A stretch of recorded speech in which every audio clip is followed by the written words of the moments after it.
Welcome, Salina and Saline County voters. My name is Janet Hanson, and I have the privilege of interviewing the 7 candidates for the USD 305 Salina School Board, and you're going to get to know them along with me. School board members represent the voice of the public and provide guidance, oversight, and vision for the district they serve. Salina area voters will elect 4 board members. I am happy to have you joining us tonight for these interviews. Do not forget to exercise your right and obligation as a citizen to register and to vote. The last day to register is October the 15th, 2019, and the general election day is Tuesday, November the 5th. You can find information about your registration and polling place at www.voteks.org. Check it out. Welcome, Mark BANDRE. Thank you, ma'am.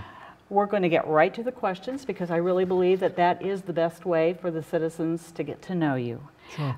So first, start by telling us a little bit about yourself. Again, my name is Dr. Mark BANDRE. My wife and I have lived in Salina for 6 years now. My youngest son is a 2017 graduate of Salina South. I've spent 31 years working in higher education, currently at Bethany. I've also worked at Kansas Wesleyan, Baker, and Tabor in Kansas, and Ohio Wesleyan and Hendrix outside of the state. So my doctorate's in educational leadership, a master's in management.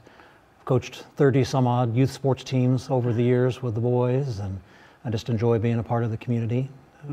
That's the whole goal behind this as well, is what can I do to help return some gifts to the community. So that's who I am in a nutshell. Thank you. Tell us your connection to USD 305 public schools, and I think you already have, but just... Well, there's on a personal level, my youngest son being a graduate, we moved here at the start of his freshman year of high school. He went to South the whole way through, really enjoyed the experience, and he's currently a junior at the University of the Pacific in Stockton, California, but he still dials back to some of his teachers to ask for help, especially in chemistry, some other areas that have proven beneficial for him.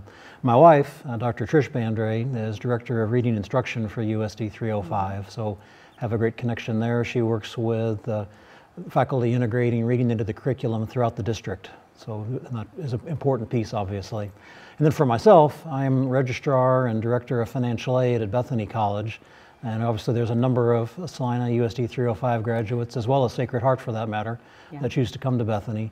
Particularly our Good Life Scholarship that provides full tuition to our local graduates has really increased the population at Bethany. So I'm very interested in making sure that young people have prepared for college, whether Bethany or anywhere. That's an important part of the background. All right, great. What do you see as the role of public schools in Kansas?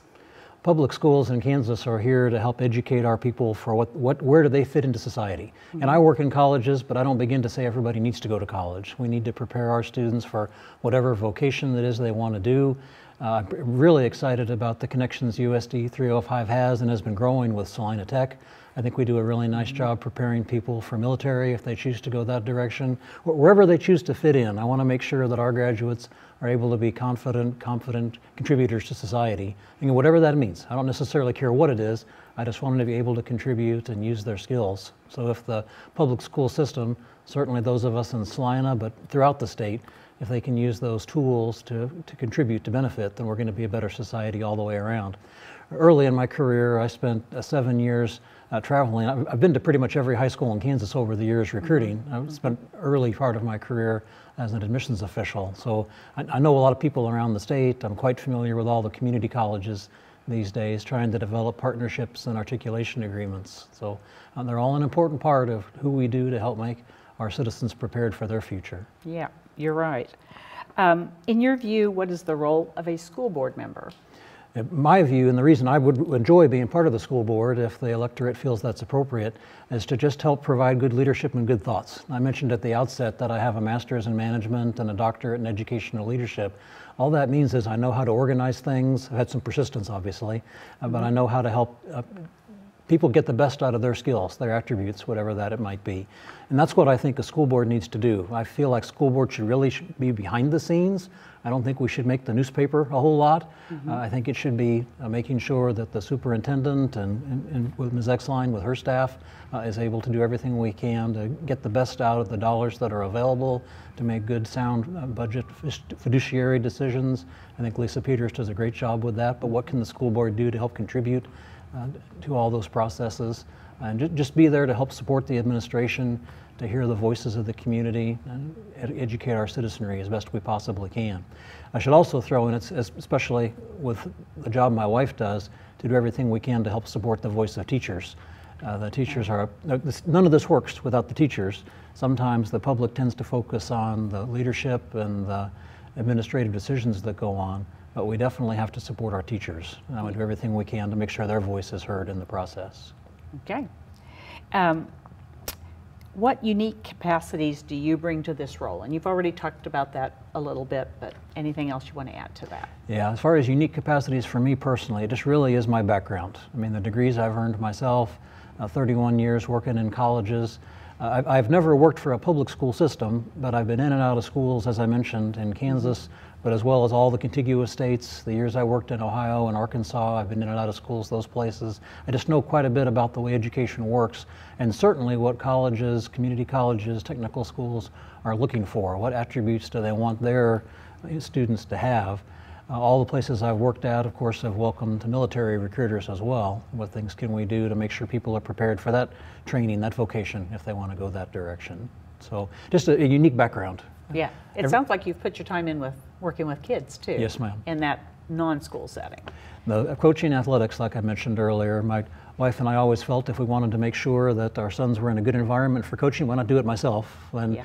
I'm pleased to say with all those 30 whatever odd teams I've coached over the years, I've never once had a parent yell at me. So I think somehow or another, somehow or another, the process of treating people with respect and hoping to get the best out of others, but doing it in a kind, caring manner has really worked out along the way. Along the way for you. Yeah.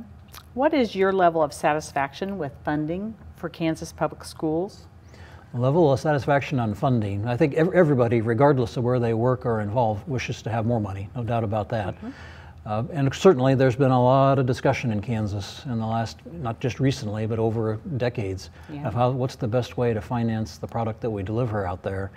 I feel like this is something where, as a school board, we need to rely on the voice of the superintendent and the staff there.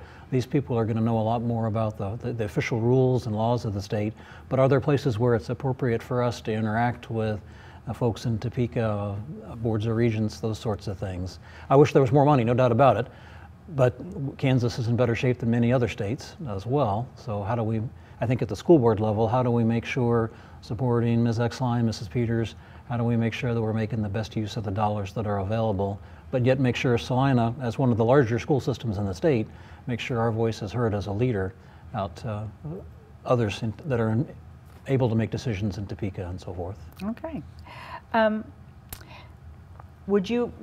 Do you see a need for any change in the way we're funded? In Salina itself, I have not spent a lot of time studying the budget yet, so that's one piece that were the electorate willing to take me on board, I would need to do some studying of the budget. I do get the monthly emails that are sent out from the superintendent's office, so I give those a review. Again, there's no doubt that every single teacher, every single coach, everybody working in the district would like to have more money in their budget. That's just a fact of nature out there. But overall, I think we're probably in pretty decent shape, again, compared to others. Just what decisions can we make to help make the best use of those things. One area that I understand the USD 305 struggles with budgetarily is how best to compensate substitute teachers. I know there's a shortage in student teachers. It started improving recently, as I understand it, but there's still more ways to be creative, I think, to try to get more people interested in substituting within the district. When teachers are out getting their training or out ill or whatever the case might be, clearly students still need to be served. So what can the dollars do to help make sure the best people are in place to help that way? Okay. And so finally, I'm going to give you several minutes to tell citizens and voters why they should support you being a member of our Salina Public School Board. Sure. Thank you for the opportunity. And you can actually You get the stage. Okay, thank you. So one of the nice things, again, about my background is the opportunity I've had to work in education all these years. I think I have a lot of knowledge, skills, background to give to the community, and that's what I want to do. And I enjoy helping others. And I've been blessed in my life to have the opportunity to get education, just to have a lot of visual perspectives, a lot of perspectives out there. I'd like to be able to return those gifts. So if folks are seeking amongst who to vote for, I think I'm somebody who has the skills. One of the advantages I have is having lived in different places too. I fully suspect some lifelong residents of Salina would prefer to vote for somebody who might be a graduate of a local school. The current school board, which has done a great job, by the way, we didn't discuss that, but I think the current school board has really done a nice job.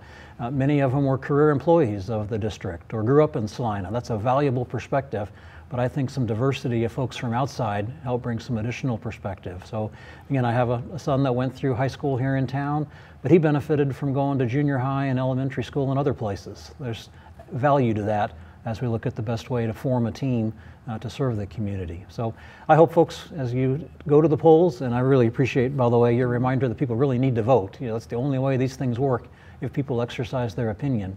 But I hope you'll consider me in that process because of my background, because of my desire to serve the community, and the additional perspective I bring as someone from, not necessarily immediately from the area. So thanks for the opportunity. Mm-hmm.